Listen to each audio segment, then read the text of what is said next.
Hello guys, welcome to 5th generation Hobby Shop and welcome to another unboxing and testing. Shoutout po natin si Sir Alvin ng Isabela. Sir, welcome to 5th generation Hobby Shop. This is the Walther CP88.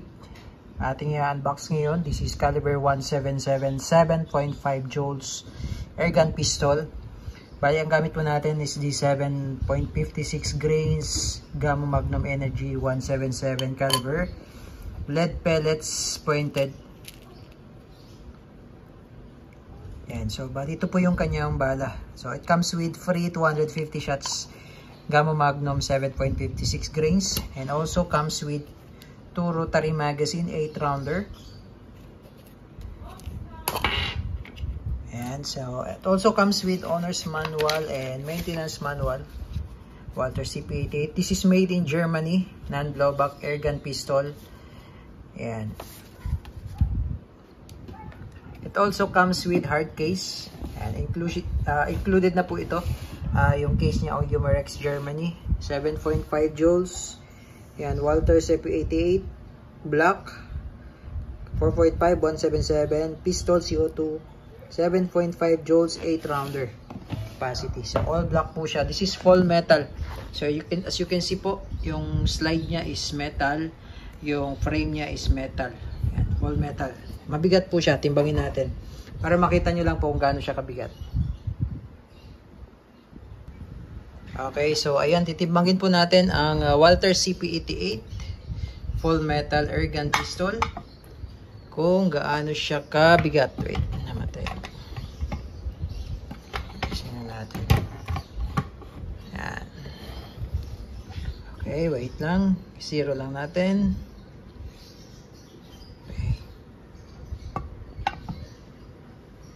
1.05. Yan, lagpas po 1 kilo. So, napakabigat. Ulitin lang natin, no? Yan, 1.05. So, mabigat po siya dahil full metal. Yan, full metal po si Walther CP88. Caliber 177.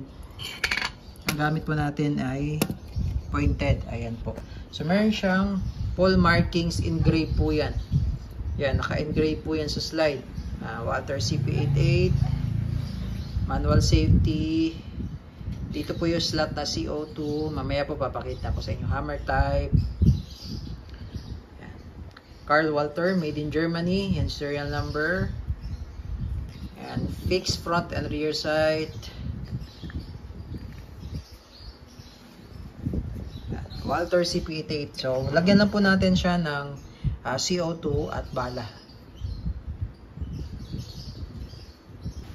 Okay, so now maglo-load po tayo ng caliber 177 lead pellets. Ito po yung kanya magazine. And so dito po tayo maglo-load. Facing, ito po yung gear. Yan po yung harapan. Ito po yung pellet. Pasok nyo lang po siya dyan. Make sure po na walang naka-housling pellet. Tutulak nyo lang po yung pellet.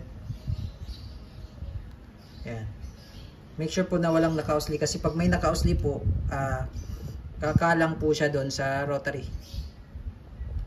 Ayan. So, ganun lang po ang paglo-load. Ito po, tandaan nyo lang, itong gear na to, ito po yung harapan.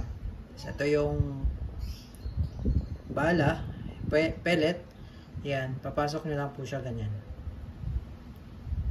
Yan. So, bali 8 rounds po yan. 2 magazine po ang kasama. 2 rotary mag. Okay, again, shoutout po kay Sir Alvin ng Isabela. Sir Alvin ng Isabela. Ayan. Welcome to 5th generation Hobby Shop, sir. So, lagyan na natin ng yung dalawang mag mo, sir, lagyan na natin ng pellets para po matesting.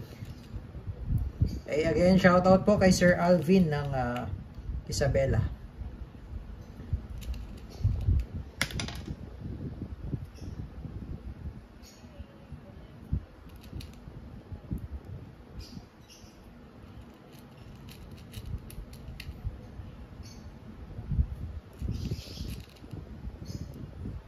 Okay, so ayan po sir, nalagyan na natin. So make sure lang na walang naka-usling pellet. Okay? Now, pag re-release naman ng slide, kasi split slide po ito. Ito lang po, ito. Ito po, ibababa nyo lang po yan. Ayan. po. Yan yung release ng slide. Tapos, ito po yung rotary mag. Yan, papasok nyo lang po siya dyan. Pag ganyan po, no? Ito po yung gear. Kasi yung gear na yan, papasok nyo lang po dun sa may butas. Pag ganyan po. Yan, tapos lock. Okay? So, ngayon po, ang slot naman po ng CO2, this is, kasi gumagamit po ito ng 12G CO2 cartridge. Yan, this is disposable, more or less, 60 shots po yung isang ganito. Yan, so, pag re-release naman po, ito lang po, ipupush nyo lang po sa kabila. Pag pinupush nyo sa kabila, ito pong cover, matatanggal po yan. Ayan, pupush nyo lang po. Ayan po. Pag pinupush mo siya, ito tutulak niya po kasi yan. Ayan, itutulak niya po itong cover. Ito po ay plastic lang. Pero yung the rest, ito metal po yung frame niya, pati slide metal. Kaya po na 1.05 yung kanyang timbang. Ngayon po, nilagyan ko kasi siya ng CO2 dahil po tinesting po namin. So ngayon, i-release ko muna yung CO2.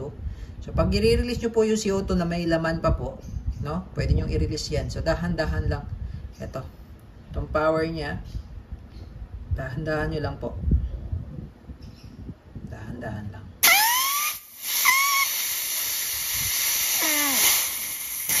Yan. So dahan-dahan lang po. Tapos, luwagan nyo lang yung ito, yung gear. Ito pinaka, ano niya. Itong bilog na yan. Ayan. So, nirelease ko lang. Ngayon po, lalagyan natin ng bago. Ngayon, pag maglalagay po kayo ng bagong CO2, so, make sure na lagyan nyo lang po ng silicone oil. Every time po yan. Okay, so every time po na maglo-load kayo ng CO2, lagyan nyo po ng silicone oil. So, ngayon, maglalagay po tayo ng bago. Ayan. So, luluwagan lang po natin yung ito po, luluwagan nyo lang po ito, yan. Para po pumasok yung CO2.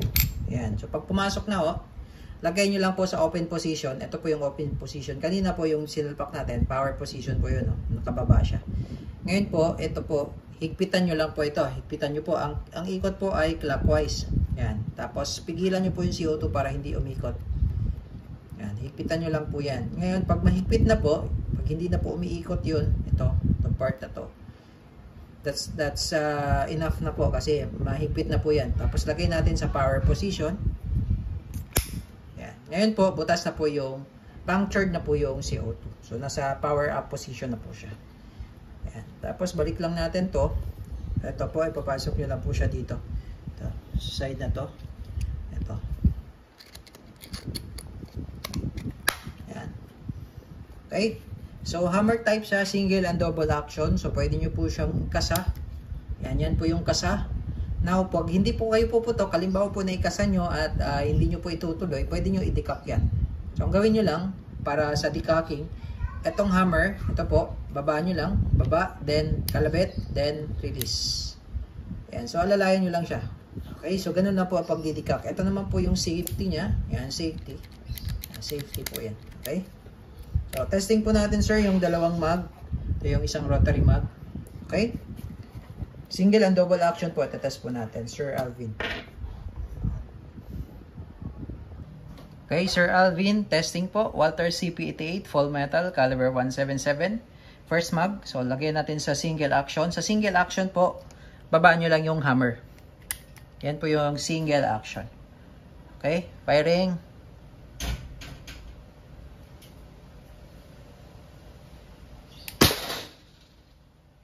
Ngayon, pagdating naman po sa double action, direkta kalabit lang po sa trigger. Hindi nyo na po kailangang ibaba yung hammer. So, ito naman po yung double action.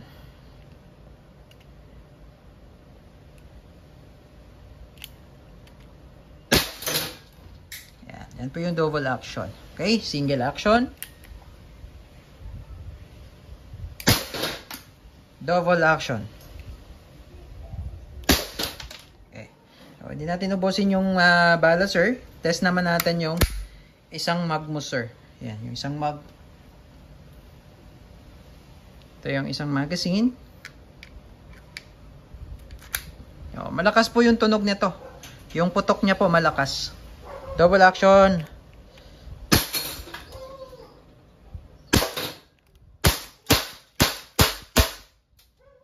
Okay, all goods na tayo, sir. Walther CP88 full metal all black.